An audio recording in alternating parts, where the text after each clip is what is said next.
Before we start, a quick disclaimer about what this channel is and what it isn't. This channel documents my independent study of early medieval England and Old English ahead of formal university coursework. I am not a trained historian or linguist, and I may make mistakes. For that reason, I will clearly distinguish between primary sources and secondary sources, and I will cite what I use on screen and in the description. If I later learn that something I said is wrong or incomplete, I will correct it in a future episode and note the correction clearly. This is a learning record and research practice, not expert instruction. I am not presenting expert instruction. I am documenting a research process, how I find sources, what I think they say, and how my interpretation changes as I find better evidence. To keep this academically honest, I use confidence labels. High confidence, supported by a primary source and confirmed by at least one reliable reference work. Medium confidence, supported by one strong source, but I still need a second confirmation or clearer wording in the primary text. Low confidence, a lead only, mentioned for transparency but not treated as a conclusion.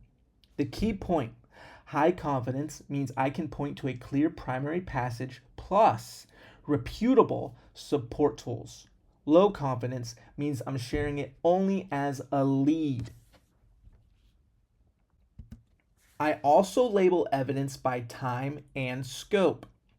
700 AD, evidence is directly relevant to my time, place of focus. Later, evidence appears to describe a later period. I will not apply it to 700 AD unless confirmed. Different region. Evidence may be valid, but it comes from another kingdom or area, so I treat it cautiously. Even if a source is real, I won't automatically apply it to 700 AD Kent unless the time and context actually match. Finally, I separate evidence from interpretation. Evidence, a direct statement from a source or a clear, neutral summary of it. Interpretation, my explanation of what the evidence suggests. I will say when I am interpreting. Not sure. I do not have enough evidence yet. I will research more before claiming it. When I'm interpreting, I will say so explicitly. Correction. If I later find better evidence, I will correct the point publicly in a future episode and note it clearly. Rule: if I can't cite it clearly, I won't present it as confirmed. That's the standard I'm holding myself to for the whole series. What authority does a Reeve have, really, in early Anglo-Saxon England? Who is the Reeve, and what authority does a Reeve have? Also, the image here is AI generated. It is not a historical source, just a visual hook.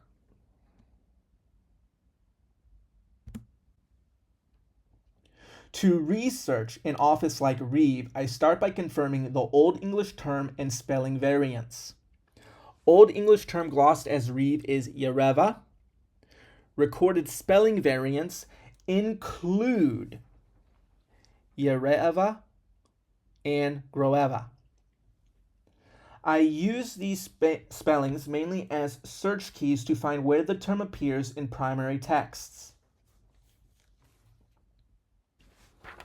Next, I use a reference overview to understand how modern scholarship summarizes the role.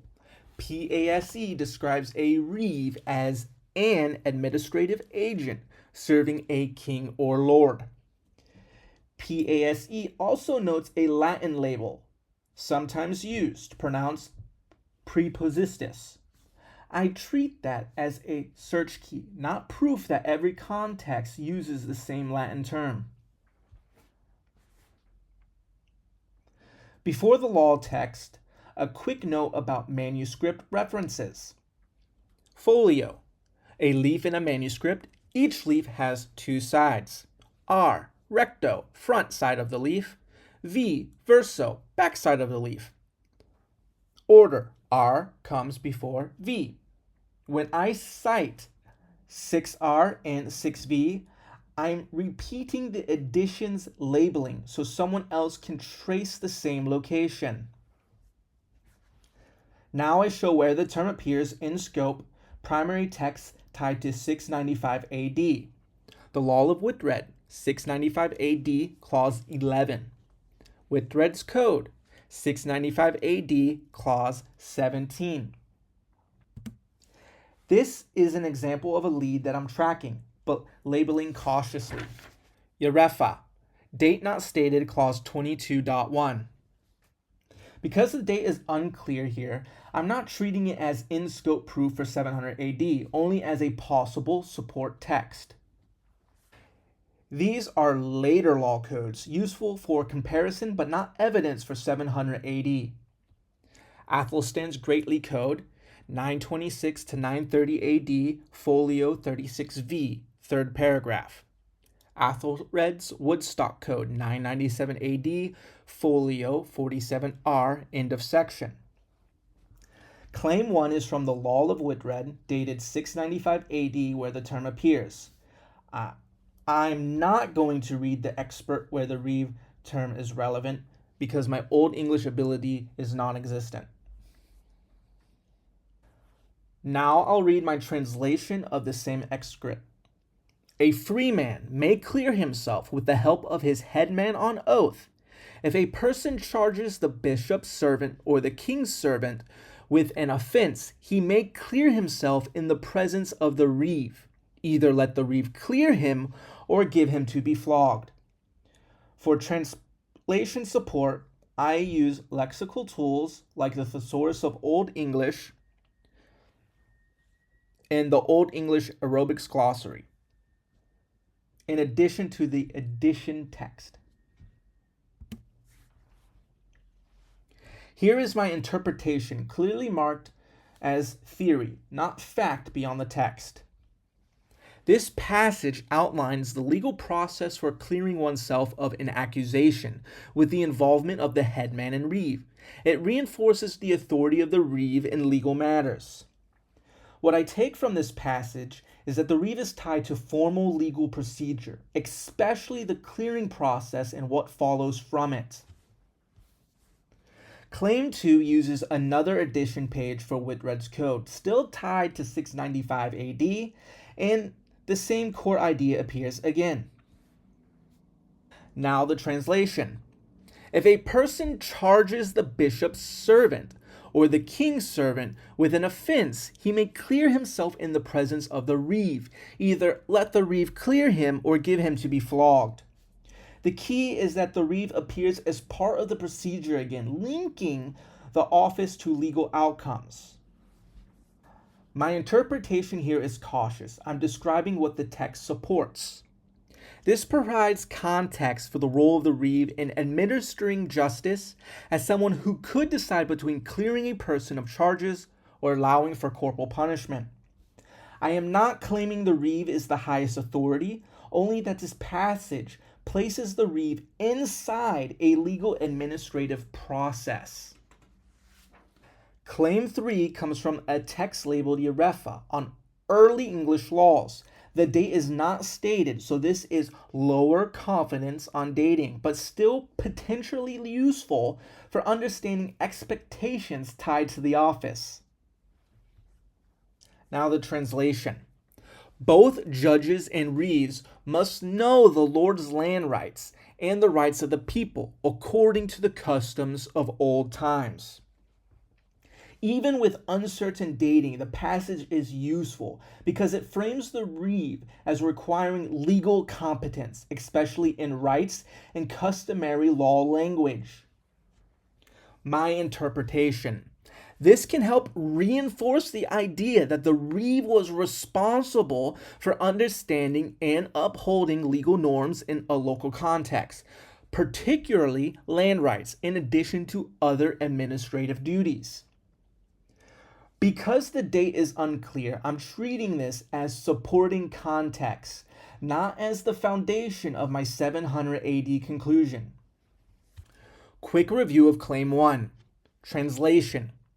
May clear himself in the presence of the Reeve. Either let the Reeve clear him or give him to be flogged.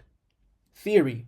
This positions the Reeve as the official before whom clearing is performed, linking the Reeve to formal legal procedure and outcomes, clearance versus corporal punishment.